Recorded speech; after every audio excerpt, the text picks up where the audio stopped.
Bienvenue dans Agrodome, le magazine de la ruralité, de l'agroalimentaire, de Guadeloupe, de Martinique et de Guyane. Tous les mois, nous découvrirons des professionnels, des hommes et des femmes passionnés de nos terroirs. Ruralité, innovation, nutrition, agronomie, gastronomie sont au cœur d'Agrodome. Alors, embarquez pour 26 minutes de découverte de nos régions, mais avant, c'est le sommaire. Dans Agrodome ce mois-ci, une rencontre avec M. Yoyot, un homme de passion, marin-pêcheur en Guadeloupe. Le PARM, outil technique et scientifique au service des industriels de l'agroalimentaire en Martinique. Un tour d'horizon dans le jardin médicinal de M. Sabin Abaïf. Les conseils de nutrition Mike et Mr. Jingle pour les petits et les grands. Une expérimentation de dépollution des vergers avec des oies présentées par M. Christian Lavigne. Le chef Patrick Gustave nous convie à sa table à Fort-de-France. Bon mag.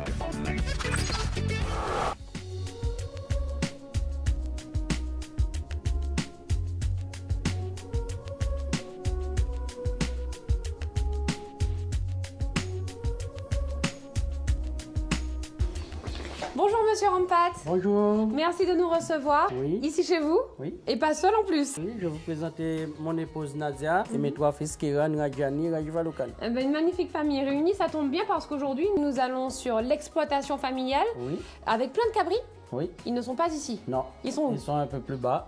Eh ben, je vous suis parce que je ne connais pas. Il n'y a pas de problème.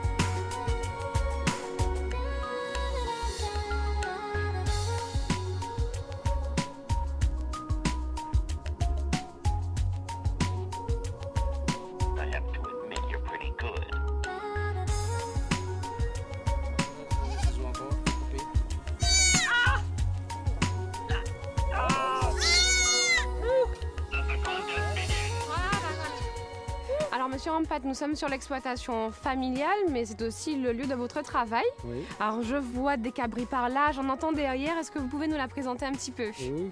Mon exploitation, c'est une exploitation de 11 hectares Mhm. qui comprend de la canne à sucre et de l'élevage. D'accord, donc Et vous un avez petit peu- diversifié. Voilà, un petit peu de maraîchage aussi. Très bien. Voilà. Donc il y a des cabris par ici, il y a des femelles, des mâles, ça se passe comment? Il y a des femelles qui ont des petits en ce moment. Mhm. Et il y a des femelles qui sont pleines mais un peu plus loin. Et les mâles sont de l'autre, les reproducteurs sont à côté. Et il y a des animaux à l'engraissement. Très bien. Alors au total, ça vous fait un cheptel de combien? Une trentaine de mères et une trentaine à l'engraissement aussi. Qu'est-ce qui vous a donné cette envie d'être exploitant agricole? Qu'est-ce qui vous a poussé là-dedans? Eh ben, je suis fils d'agriculteur.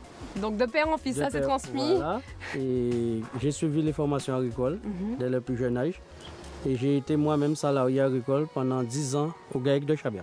Alors aujourd'hui, justement, cette transmission est devenue votre travail, votre profession. Oui. Vous travaillez avec des personnes ou vous êtes seul? Non, je suis seul et j'ai de l'aide de mes enfants lorsqu'il n'y a pas école. Donc lorsqu'il n'y a pas école, ils sont au travail Voilà. avec vous sur Voilà. l'exploitation. Voilà. Je vous propose de découvrir le PARM, le pôle d'agroalimentaire régional de Martinique, qui est un outil scientifique et technique qui a été créé d'ailleurs pour assurer des missions de développement pour les professionnels du secteur d'agroalimentaire. Mais avant, direction la Guadeloupe, on y reste avec Monsieur Yoyot. Monsieur Yoyot est un marin passionné, il a fait de la mer son métier et aujourd'hui il va nous faire découvrir sa passion et je vous le dis déjà, c'est la pêche à la nasse.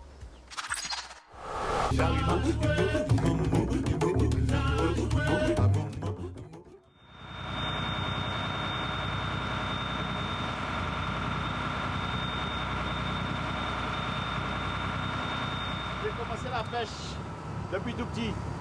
Lorsque j'allais à l'école, au retour, j'avais toujours une ligne dans mon sac et je m'arrêtais un peu pour pêcher le poisson. Mais comme je ne devais pas entrer avec, donc je le faisais griller sur un petit tas de bois, mais l'odeur me restait imprégnée dessus. Et alors à la maison arrivée, je prenais une raclée, quoi. Mais ça ne m'empêchait pas de recommencer. Quoique la pêche est une passion. On a ça dans le sang ou on n'en a pas. Je crois que c'est Platon qui disait il y a 3 catégories d'hommes, les vivants, les morts et les marins. Je suis parti de la 3e. Voilà.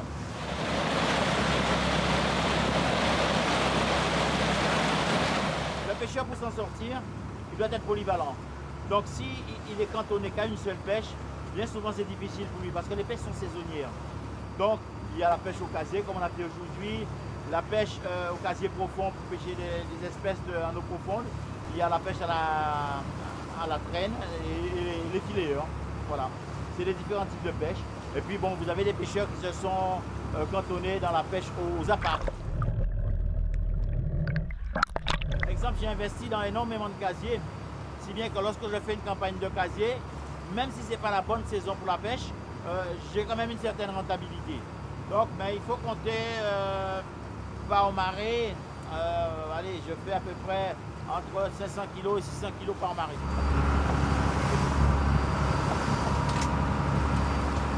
La problématique de la pêche aujourd'hui se cantonne à 3-4 types de problèmes.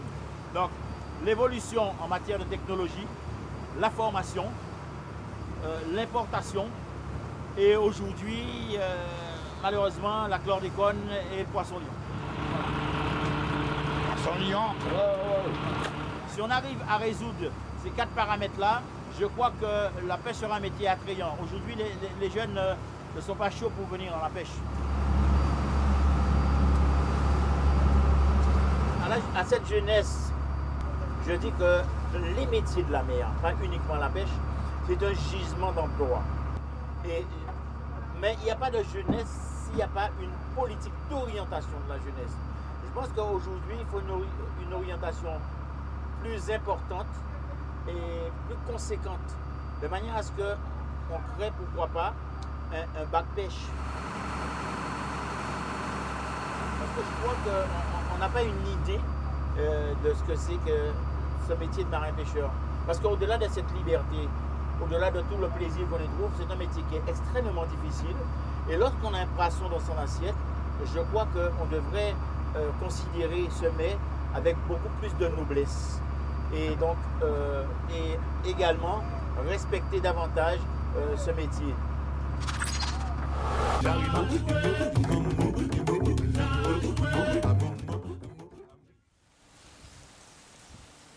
Alors, le PARM, c'est un outil, un pôle d'expertise qui est créé depuis 10 ans, depuis 2003 exactement, et qui est le partenaire privilégié du développement et de l'innovation du secteur agroalimentaire en Martinique. Le PARM regroupe au sein de son conseil d'administration des institutionnels, parties prenantes du processus du développement et de l'innovation du secteur agroalimentaire en Martinique, mais aussi des acteurs de la recherche et de l'enseignement du territoire, et bien sûr des professionnels au travers des filières et des entreprises. Le PARM anime une concertation permanente avec les professionnels du secteur agroalimentaire au travers de son conseil d'orientation. Le PARM dispose d'un conseil scientifique aux côtés du conseil d'administration et de ce conseil d'orientation. Le PARM, en termes de ressources, dispose en premier lieu d'une équipe de 18 permanents qui est constituée principalement d'ingénieurs et techniciens permettant effectivement d'accompagner le développement du secteur. Sur le site, nous disposons de 3 laboratoires, une halle technologique alimentaire de 250 m², qui est le cœur d'activité de la recherche-développement du PARM, qui permet de simuler process et autres du secteur. Un laboratoire d'analyse physico-chimique et microbiologique qui permet de travailler sur tout ce qui est qualité des aliments. Et un laboratoire d'analyse sensorielle dont l'objectif essentiel est d'étudier de manière objective la qualité organoleptique des aliments. Le PARM poursuit 3 niveaux d'objectifs. En premier lieu, un objectif qui vise à constituer de la valeur ajoutée à la production primaire. Il s'agit de la production agricole, la production de fruits et légumes, les productions de la mer et bien sûr les productions d'élevage. En second temps, le PARM assiste et a pour objectif principal de renforcer le niveau de performance des entreprises du secteur et de favoriser bien sûr l'émergence de nouvelles activités au sein du secteur agroalimentaire local. En troisième temps, le PARM contribue à la formation des étudiants et des élèves du secteur agroalimentaire, mais aussi à la formation continue des professionnels. Le dernier axe d'intervention du PARM, notamment auprès des entreprises, est constitué par une large palette d'interventions que nous proposons dans un cadre de contractualisation privée. Donc, par exemple, lancer un nouveau produit tel qu'une chips de patates douces, nous pouvons intervenir pour accompagner l'entreprise de la définition du concept du produit jusqu'au lancement opérationnel, jusqu'au stade de la commercialisation. En Guadeloupe, pour alimenter les caprins, on utilise 4 types de fourrage. Lorsqu'on parle de fourrage, on parle d'herbe. Il y a pangola, bracaria, para ou tifoin. Oui. Oui. Ben justement, on va couper du foin. On va couper du foin? Oui. Monsieur Rampat. Ok, on y va. Tu vas où? Par là? Oui.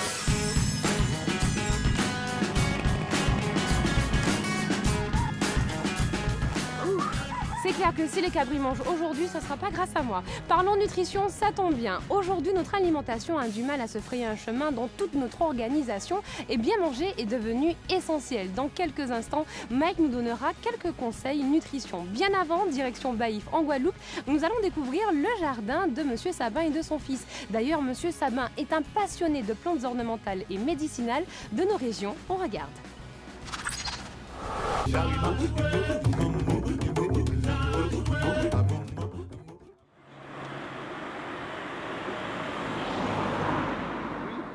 Plante en eau existe depuis 4 ans.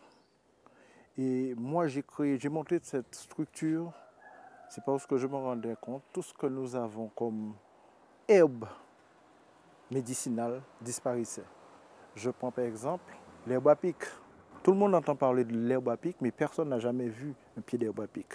Donc nous nous sommes rendus là où il y avait de l'herbe à pic. Et nous, notre but, c'était de faire pousser cette plante-là. Ça a été très difficile au départ, mais par la suite, on a pu réaliser des boutures.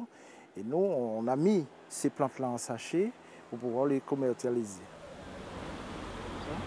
Alors, sur la pépinière, nous avons à peu près 80 plantes. Nous avons des plantes médicinales, nous avons des plantes aromatiques et nous avons des plantes ornementales. Alors, en médicinal, ce qui est plus courant, c'est le TPI et le semis de contrat. Et aussi, nous avons ce qu'on appelle le chien-dent, puisque ces 3 plantes, il fallait les trouver dans le jardin. En aromatique, nous avons l'anis, nous avons la menthe, plusieurs variétés de menthe.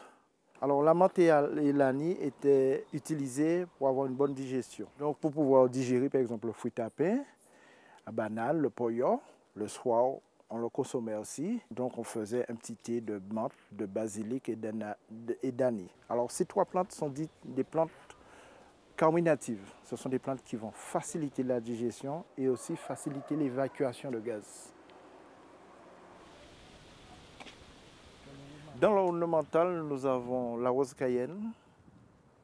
Alors, c'est un hibiscus. Donc, on prend la fleur rouge et pour les petits-enfants, dès qu'ils avaient la grippe, on prenait ça, on faisait ça en infusion. Nous avons aussi le kivivoie vera qu'on plante devant la maison. Quant à nous, c'est une histoire de famille, puisque le jardin médicinal même, c'est encore la famille. C'est quand le fils n'avait pas une plante, venait chez la grand-mère. Moi, j'ai voulu reprendre la tradition. Et mon fils, comme il est dans cette voie, je lui transmets le savoir. Et lui, comme c'est sa filière, donc il ne fait que suivre mes conseils et appliquer ce qu'il a appris.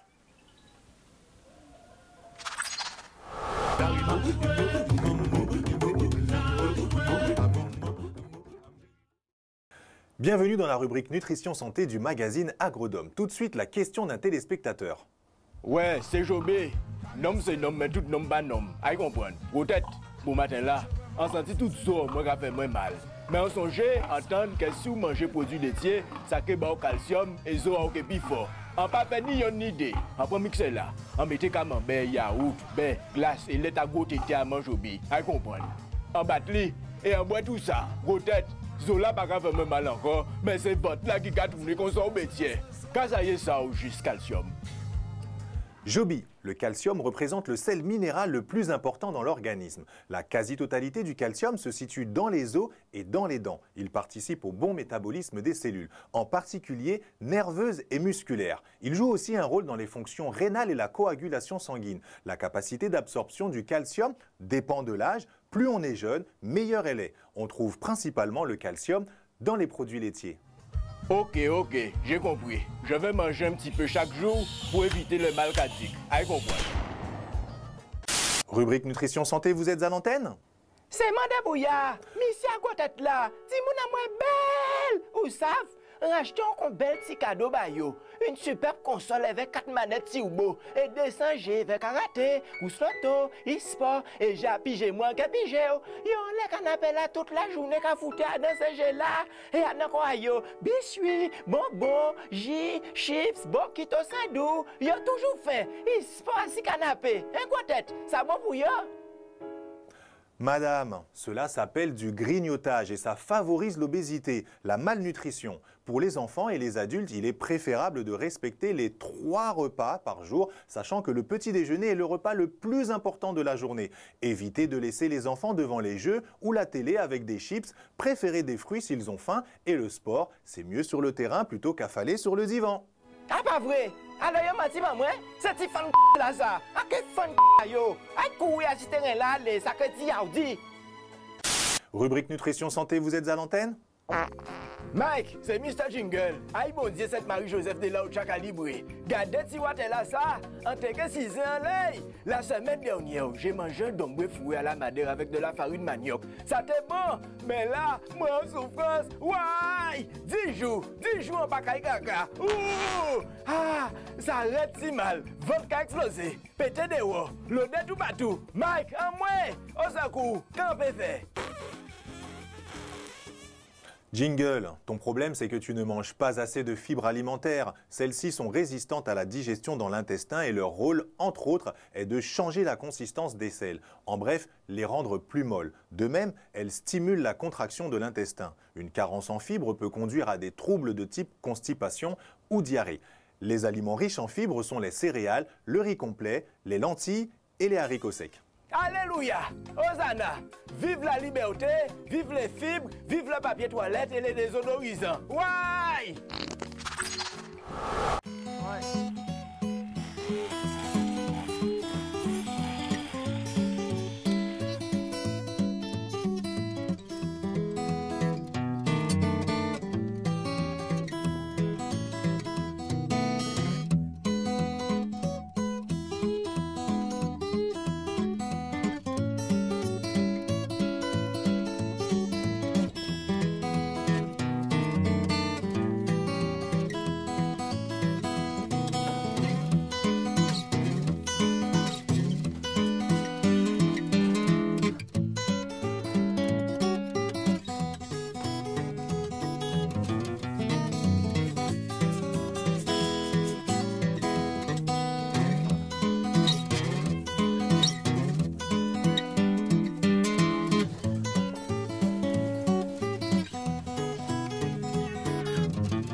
Qu'aux Antilles, il existe 3 races de caprins, boer, créole, anglo-nubien. De toutes les façons, peu importe le nombre, je les mange toutes. Dans quelques instants, nous serons à Valmenière, à l'hôtel La Valmenière à Fort-de-France, en compagnie du chef Gustave, qui va préparer sous vos yeux un délicieux dos de saumon mi-cuit au vin de cerise pays. Mais avant, toujours en Martinique, nous découvrirons une nouvelle façon d'éradiquer les herbicides dans les vergers avec des oies. Oui, les oies, ça marche, regardez.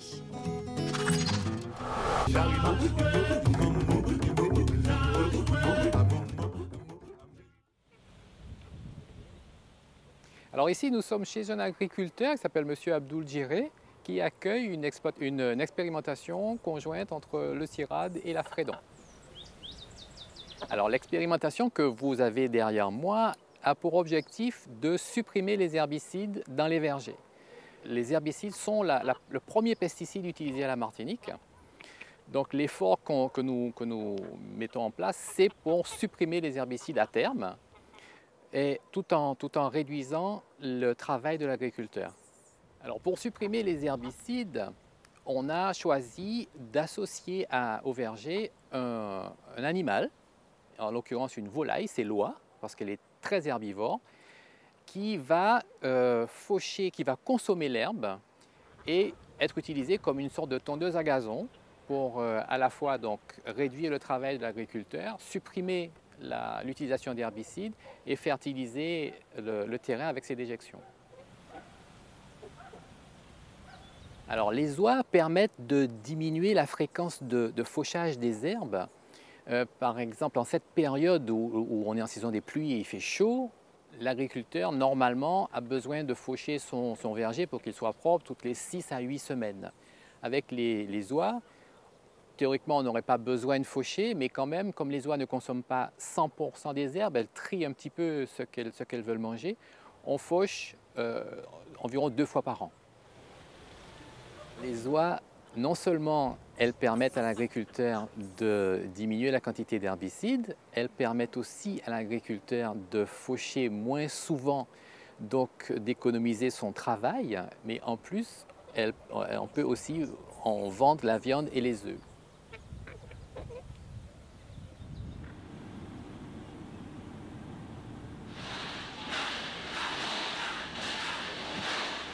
Alors, un critère objectif qui permet de contrôler l'efficacité des oies, c'est de peser la quantité d'herbe qu'on a avec le contrôle des oies, avec un témoin sur lequel je me trouve là qui est fauché quand le besoin s'en fait sentir, donc grosso modo toutes les 6-8 semaines, et avec une parcelle qui est juste à côté, qui est laissée à l'abandon quasiment, où maintenant elle est quasiment friche et on ne peut plus pénétrer. L'intégration des animaux à un verger, c'est une des solutions qui est envisagée. Alors on peut intégrer des oies, bien sûr, mais on peut ainsi intégrer des canards ou des poules. Et une autre expérimentation qui est faite dans le sud à Sainte-Anne, c'est l'intégration des moutons. Seulement les moutons, ils ont la mauvaise habitude de manger les agrumes, par exemple. Alors on les associe à d'autres plantes qu'ils ne mangent pas, comme les corossoles, les pommes cannelle ou les cachemans.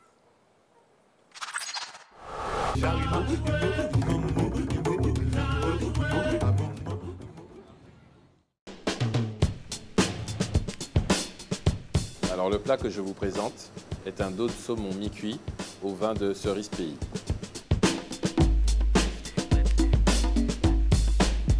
J'ai voulu faire un plat salé sucré. C'est une réduction de vin.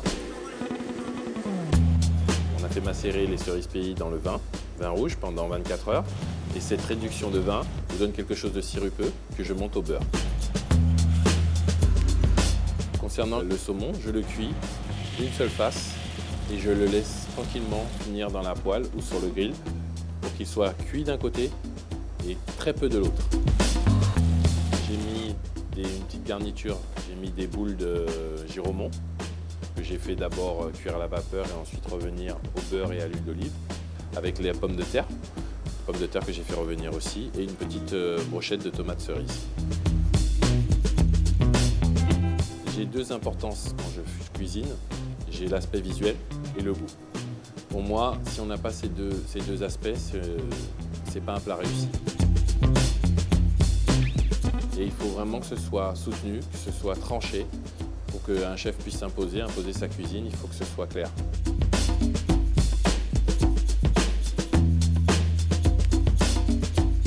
Ce qui m'inspire aujourd'hui, c'est faire plaisir, surtout faire plaisir aux gens, faire découvrir, partager et puis innover.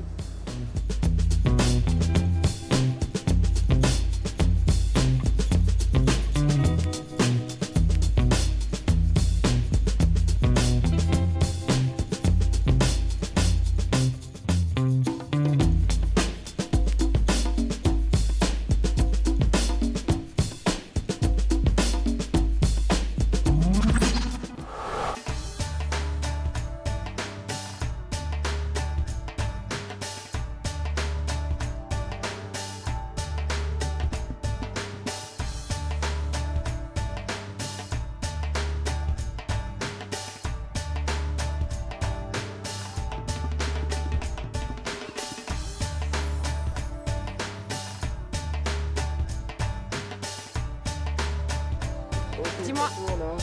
Attends. Je mets la poêle papa à côté là. C'est bon? Ouais.